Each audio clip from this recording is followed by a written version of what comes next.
अस्सलाम वालेकुम students, chemistry part 1 lecture number 18 है। हम डिस्कवरीज पढ़ रहे थे, तो नेक्स्ट हमारा जो टॉपिक है वो है डिस्कवरी ऑफ न्यूक्लियस। न्यूक्लियस जो है ये कैसे डिस्कवर हुआ था? तो न्यूक्लियस जो है इसको डिस्कवर किया था, इसके लिए एक एक्सपेरिमेंट हम पढ़ते हैं, that is known as gold foil experiment. Gold foil experiment. और ये एक्सपेरिमेंट किया था एक साइंटिस्ट है, उसका नाम है लॉर्ड रदरफोर्ड। 1911 में लॉर्ड रदरफोर्ड ने ये एक्सपेरिमेंट किया था for the discovery of nucleus. तो इसने न्यूक्लियस को कैसे डिस्कवर किया था? इसने बेसिकली एक गोल्ड फाइल ली थी, एक बारीक सी गोल्ड की फाइल ली थी। फाइल कहते हैं एक पेपर को, गोल्ड का, सोने का एक बारीक सा पेपर था जो सिर्फ पेज होता। गोल्ड फाइल एक्सपेरिमेंट में लॉर्ड रदरफोर्ड ने एक गोल्ड की फाइल यूज की थी। गोल्ड की फाइल जो थी, इसकी जो थिकनेस थी ये थी 0.00004 सेंटीमीटर थिक थी, यानी इसकी जो मोटाई है, जैसे कि पेपर है, तो जैसे आप देखिए कि ये हमारे पास एक पेपर है, इस पेपर की ये जो थिकनेस है ना, ये थी 0.00004 सेंटीमीटर थिक गोल्ड फाइल थी। और इसके गिर्द इसने एक जिंक सल्फाइड की जो है प्लेट रखी थी, जिंक सल्फाइड। दिस इज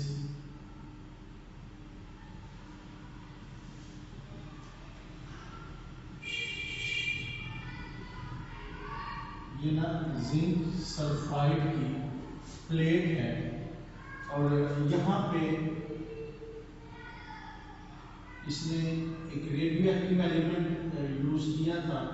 और ये एक लेड बॉक्स है, लेड बॉक्स के अंदर एक रेडियो एक्टिव एलिमेंट पड़ा हुआ है। दिस इज लेड बॉक्स और this one is the radio element. और ये अल्फा पार्टिकल इससे निकलते हैं, अल्फा पार्टिकल रिलीज करता है ये रेडियो एक्टिव एलिमेंट। तो बेसिकली लॉर्ड रदरफोर्ड ने स्टडी किया था, इसने स्टडी किया था scattering of alpha particles from gold file. Gold file से अल्फा पार्टिकल जब आके हिट करेंगे तो उनकी स्कैटरिंग को स्टडी किया था, यानी वो बिखरेंगे मुख्तलिफ डायरेक्शन में। तो देखिए ये रेडियो एक्टिव एलिमेंट है, यहाँ से अल्फा पार्टिकल निकल गए, these are the alpha particles. Alpha particle निकलेंगे और जाके टकराएंगे कहाँ पे? गोल्ड फाइल के ऊपर।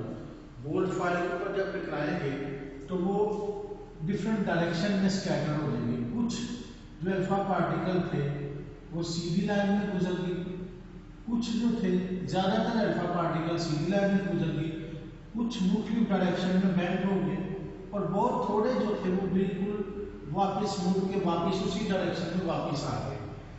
तो जो ज्यादातर थे ना, मोस्ट अल्फा पार्टिकल जो थे ये पास करके स्ट्रेट सीधी लाइन में पास करके, सम जो थे, सम अल्फा पार्टिकल्स बेंट या डिफ्लेक्ट का वर्ड यूज किया है आपकी बुक में, डिफ्लेक्ट एट वेरियस एंगल्स, मुख्तलिफ एंगल्स में वो बेंड हो गए। और बहुत थोड़े फ्यू का मतलब है बहुत थोड़े अल्फा पार्टिकल का आगे टकरा के बिल्कुल वापस आ गए। ठीक है, तो ये उसका एक्सपेरिमेंट था जी। ये कैसे पता चला? ये जिंक सल्फाइड की जो प्लेट है ना, जब यहाँ पे जाके अल्फा पार्टिकल टकराएंगे ना, तो यहाँ पे फ्लैश प्रोड्यूस होगी, चमक प्रोड्यूस होगी। उस चमक से उसे अंदाजा हुआ, कुछ चमक यहाँ पे नजर आई, कुछ यहाँ पे, कुछ यहाँ पे, तो उससे अंदाजा हुआ कि ज्यादातर सीधे गुजर रहे हैं, कुछ मुख्तलिफ एंगल पे जाके टकरा रहे हैं, और बहुत थोड़े जो है वो बिल्कुल वापस डायरेक्शन में, उसी डायरेक्शन में वापस आ जाते हैं। तो ये था। अब इस गोल्ड फाइल को अगर मैं इसके एटम्स दिखाऊं, तो ये गोल्ड फाइल इतनी बारीक है कि आप देख सकते हैं कि इसके लिए समझने के 2-3 लेयर एटम्स ये गोल्ड के एटम्स हैं, और इसका माइक्रोस्कोपिक व्यू देखा जाए तो ये गोल्ड के एटम्स हैं। ठीक है जी, these are the atoms of the gold, और एटम के सेंटर में आपको पता है न्यूक्लियस होता है, और बाहर ये मुख्तलिफ जो है ना इलेक्ट्रॉन जो है ये रिवॉल्व कर रहे होते हैं।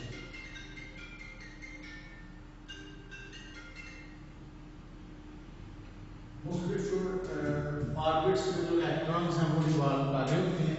तो सेंटर में ये न्यूक्लियस है हमारा।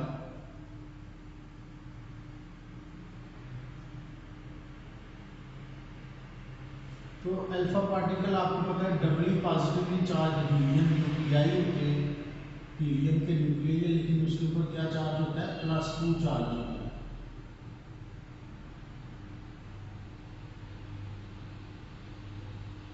तो देखें कुछ अल्फा पार्टिकल जो ज्यादातर थे वो सीधे गुजर गए इस तरह से, ये भी सीधा गुजर गया, ये भी सीधा गुजर गया।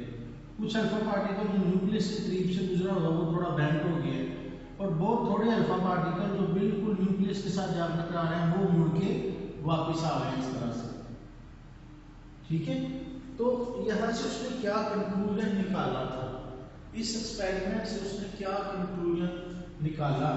कंक्लूजन ये था कि देखिए ये जो ज्यादातर अल्फा पार्टिकल सीधे गुजर गए हैं, सीधे स्ट्रेट लाइन में मूव कर रहे हैं, इसका मतलब ये है कि most of the part of atom is empty.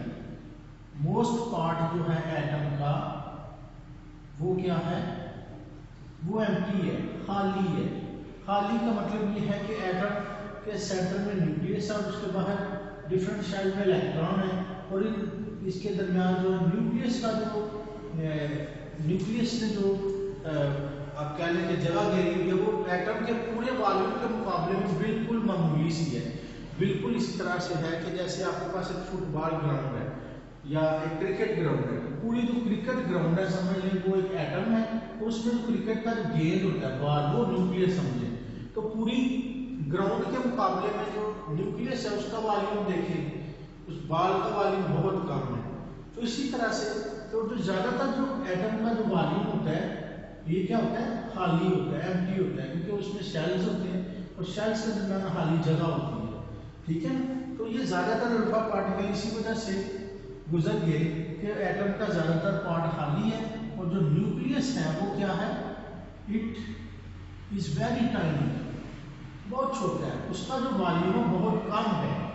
ठीक है, जो अल्फा पार्टिकल थोड़े बेंड हुए हैं, ये बेंड हो गए हैं, डिफ्लेक्ट हो गए हैं, वो क्यों डिफ्लेक्ट हुए हैं, वो इस वजह से डिफ्लेक्ट हुए हैं कि ये अल्फा पार्टिकल जब गुजर रहा है तो न्यूक्लियस से पास से गुजरा होगा, जिसकी वजह से उसके ऊपर प्लस चार्ज है, इसके न्यूक्लियस पे पॉजिटिव चार्ज है, तो वो उस रिपल्शन की वजह से क्या हो गया, बेंड हो गया, यानी न्यूक्लियस पे क्या है, पॉजिटिवली चार्ज है।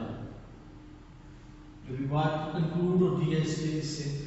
और तीसरी बात जो इसमें न्यूक्लियस से मुड़ के वापस आ रहे हैं, ये बात शो करती है कि एटम के सेंटर में कोई हैवी पार्ट मौजूद है। बिल्कुल ऐसे है जैसे मैं गेंद लूं, गेंद इस दीवार के साथ मारूं तो दीवार अपनी जगह पर ही रहेगी, गेंद टकरा के वापस आ जाएगा। इसका मतलब क्या है, अल्फा पार्टिकल बहुत हैवी पार्टिकल होते हैं, इसका मतलब ये हुआ कि एटम के सेंटर में कोई हैवी दीवार जितना मजबूत पार्टिकल मौजूद है, जिससे जब ये अल्फा पार्टिकल टकराया तो उस टकराने से वापस आ गया, जबकि वो पार्टिकल अपनी जगह पर ही ठहरा हुआ है। तो यहाँ से ये बात साबित होती है कि एटम के सेंटर में क्या होता है, nucleus present in the centre, और ये क्या है, हैवी पार्ट है, एटम का हैवी पार्ट है। All the mass of the atom is in the centre of the atom. तमाम एटम का जो मास है वो सेंटर में ही मौजूद है, और सेंटर में क्या है, न्यूक्लियस, और न्यूक्लियस पे क्या चार्ज है, पॉजिटिव चार्ज। तो ये उसके कुछ कंक्लूजन थे। इन कंक्लूजन के बाद उसने मॉडल पेश किया, एटम की स्ट्रक्चर के बारे में एटम का मॉडल पेश किया, और वो जो मॉडल था वो बिल्कुल सोलर सिस्टम से मिलता जुलता था, सोलर सिस्टम से। ठीक है, जो रदरफोर्ड ने एटॉमिक मॉडल पेश किया था उसका जो एटॉमिक मॉडल था वो किससे मिलता जुलता था, सोलर सिस्टम से मिलता जुलता था कि सोलर सिस्टम में क्या होता है। सोलर सिस्टम में बिल्कुल आप देखें कि जो सेंटर है सोलर सिस्टम में सन है और सन के इर्द गिर्द मुख्तलिफ सितारे, सन होता है सेंटर में और उसके इर्द गिर्द मुख्तलिफ सितारे डिफरेंट ऑर्बिट में घूम रहे होते हैं, रिवॉल्व कर रहे होते हैं। तो बिल्कुल रदरफोर्ड ने मॉडल पेश किया एटम का। उसने कहा कि एटम के सेंटर में क्या होता है, न्यूक्लियस होता है और न्यूक्लियस के बाहर डिफरेंट शेल्स में सर्कुलर ऑर्बिट्स में इलेक्ट्रॉन्स क्या करते हैं, रिवॉल्व करते हैं। ठीक है, तो ये जो था उसका मॉडल था और उसका ये जो मॉडल था इसके कुछ डिफेक्ट्स भी थे। वो डिफेक्ट्स क्या थे, ये डिफेक्ट्स ऑफ बोहर्स मॉडल, ये हम क्वेश्चन है बोहर मॉडल आ जाता है अपने बोर्ड 11 में, ये रदरफोर्ड मॉडल एटॉमिक मॉडल आ जाता है एग्जाम में और इसके जो डिफेक्ट्स थे ये भी पूछ लिए जाते हैं शॉर्ट क्वेश्चन में। Defects of Rutherford model of atom, इसके डिफेक्ट्स क्या थे? इसके दो डिफेक्ट्स हैं। नंबर 1 डिफेक्ट है कि रदरफोर्ड ने कहा था कि जो इलेक्ट्रॉन होता है ना न्यूक्लियस के लिए, उसकी एक्सेलरेटेड मोशन होती है, एक्सेलरेटेड मोशन है, यानी उसकी वेलोसिटी मुसलसल चेंज हो रही है। जब हालांकि ऐसा नहीं होता, उसकी वेलोसिटी चेंज नहीं होती। इलेक्ट्रॉन की वेलोसिटी अगर चेंज हो रही है तो उसका मतलब ये होता है कि वो इलेक्ट्रॉन मुसलसल न्यूक्लियस के करीब से करीब तक आता जाता है, तो उसकी वेलोसिटी बढ़ती जाती है। अल्टीमेटली वो न्यूक्लियस के साथ टकरा जाएगा।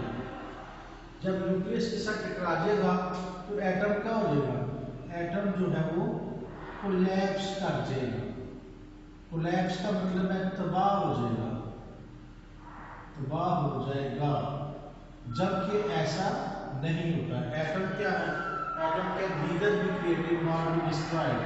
एटम कोलैप्स नहीं होता, एटम एक स्टेबल चीज है, कोलैप्स नहीं होता, तबाह नहीं होता, ना क्रिएट किया जा सकता है। तो लिहाजा ये मॉडल एक्सेप्टेबल नहीं है, ये उसका एक डिफेक्ट है। ठीक है, दूसरा इसका डिफेक्ट ये है कि एटम जो है, एटम उसका जो स्पेक्ट्रम होता है, स्पेक्ट्रम ये लाइन स्पेक्ट्रम होता है, लाइन स्पेक्ट्रम। जबकि अगर हम ये बात माने रदरफोर्ड की कि एक्सेलरेटेड मोशन, तो इस हिसाब से उसका एटम का स्पेक्ट्रम कैसा होना चाहिए, कंटिन्यूअस होना चाहिए। कंटिन्यूअस इस वजह से कि जब इलेक्ट्रॉन मुसलसल न्यूक्लियस के करीब आता जा रहा है तो उसके अंदर मुसलसल एनर्जी खारिज कर रहा है। जब मुसलसल एनर्जी निकल रही है, कंटिन्यूअसली निकल रही है, तो उसका जो स्पेक्ट्रम है वो कैसा होगा, कंटिन्यूअस होगा।